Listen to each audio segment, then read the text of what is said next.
És cert que hi ha hagut un clima de diàleg, no? Però no volem sentir només bones paraules.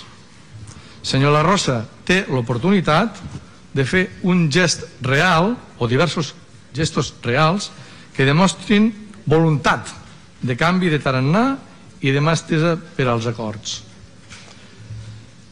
Un gest real de calatge. Aturi el procés de l'aprovació del POUM i tornem a la casella prèvia a l'aprovació inicial. Un altre gest que podria servir de prova de cotó. Activi l'acord de remunicipalització de la zona blava. I per cert que amb això també acabi amb el desori administratiu i sobretot amb les contínues deficiències en els equipaments d'aquest servei.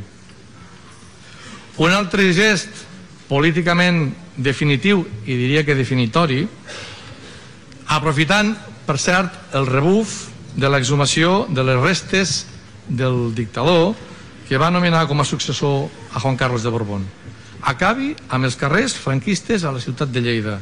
És senzill i barat i té una gran càrrega simbòlica.